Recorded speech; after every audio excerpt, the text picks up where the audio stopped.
Back here at home, right now, thousands of maritime workers up and down the East and Gulf Coast are on strike, demanding better wages and protections against automation. Members of the International Longshoremen's Association at Jacksport and the Port of Brunswick are also on the picket line. Our Riley Phillips is joining us live this evening from Brunswick. And Riley, the Port of Brunswick is closed today because of this strike. Yes, the Port of Brunswick is closed today. The Georgia Port Authority says they are not part of the negotiation process, but they are respecting the process with the closure today.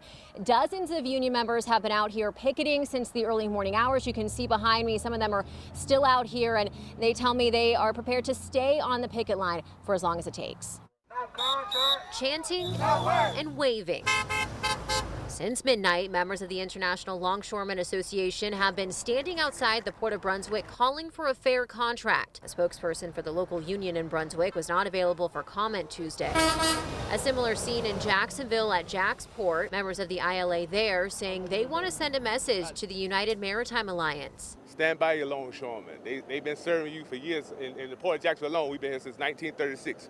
Making sure we get goods here throughout the Southeast. The ILA is asking for a pay raise, but their biggest concern is protections against automation. It's like these other industries that's taking over Walmart. You can see Walmart got all the self-checkout. They're cutting back employees. About a third of Jacksport's business will be impacted by the strike, although the port itself does not employ ILA workers.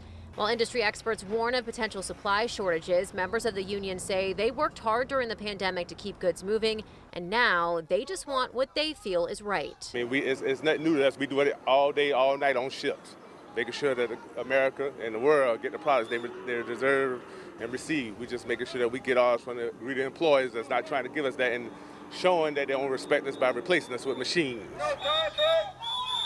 No contract! And the Port of Brunswick is one of the busiest auto ports in the country. A Georgia Port Authority spokesperson confirms the port will remain closed until a deal is reached. But industry experts say depending on how long this strike goes on for, that's when we could start seeing some shortages on goods and higher prices. Live in Brunswick, Riley Phillips, First Coast News on your side.